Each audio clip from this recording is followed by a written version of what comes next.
আজকেও বেরিয়ে পড়লাম। কোথায় যাচ্ছি? না না, এইভাবে আর কোথায় যাব, যাচ্ছি ঘরের পিছনে। কি করতে? দেখো, কাঁঠাল পাড়তে যাচ্ছি। তো দাদাভাই তো আগেই চলে গেছে। দেখো, সুপুরি পাতা দিয়ে আমরা ঢেকে রেখেছিলাম কাঁঠাল গাছের কাঁঠালগুলোকে। একদম রাস্তার সামনে ওপেন ছিল, তো যদি ভ্যানিশ হয়ে যায় কাঁঠালগুলো, সেই জন্য ভালো করে সুপুরি পাতা দিয়ে বেঁধে রেখে দিয়েছিলাম। আর দেখো, গাছ ভর্তি কাঁঠাল হয়েছে। দেখেছো কি বড় বড়? গাছটা কিন্তু খুব বেশি বড় না, একদমই ছোট গাছ। এই গাছে যে এতগুলো কাঁঠাল হবে আর এত বড় সাইজ হবে, আমরা ভাবতেই পারিনি। সত্যি কথা, মনে ভীষণ আনন্দ আমাদের সবারই। পাকা কাঁঠালের গন্ধে মম করছে।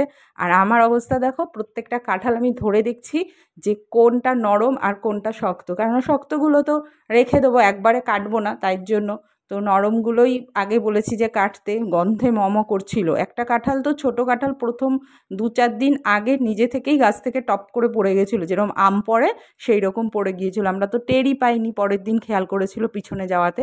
তো তারপরেই আমাদের মনে হলো যে না, এরপরে গাছের কাঁঠালগুলোকে কাটা দরকার। তো দেখো, কেটে একটা আমি নিয়ে নিয়েছি হাতে।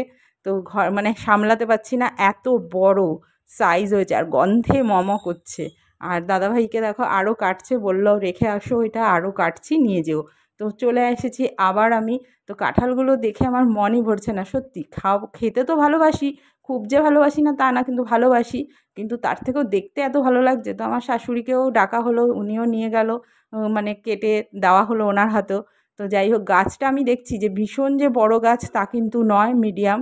তো দেখো, এই কটাই প্রথম দিন কাটা হয়েছিল, যেগুলো পেকে গেছিলো আর কি। তো সেগুলোই কাটা হয়েছিল, প্রত্যেককে প্রত্যেককে পাড়ার সবাইকে দেওয়া হয়েছিল। আর এদিকে দেখো, আমার বোনও চলে এসেছে 2 দিন পরে কাঁঠাল নেওয়ার জন্য।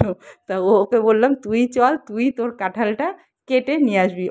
ওকে যে ওদের বাড়িতে যে কাঁঠালটা পাঠিয়েছিলাম, ওটা গাছেই ছিল। তা ও আর আমার বোনের বর দুজন মিলে গিয়ে গাছ থেকে কেটে নিয়ে আসলো। এটাও একটা আনন্দ, তাই না? নিজের হাতে গাছ থেকে কাঁঠাল কেটে আনা, বাজার থেকে তো সবাই কিনে খায়।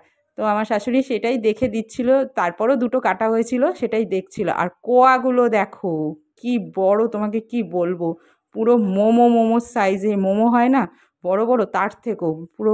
দেখো কত বড় বড়, মনে হচ্ছে তালের শ্বাস এক একটা। তো সবাই মিলে প্রচুর কাঁঠাল খাওয়া হয়েছে, কেউ বাদ যায়নি, পাড়ার সবাইকে কাঁঠাল দেওয়া হয়েছে।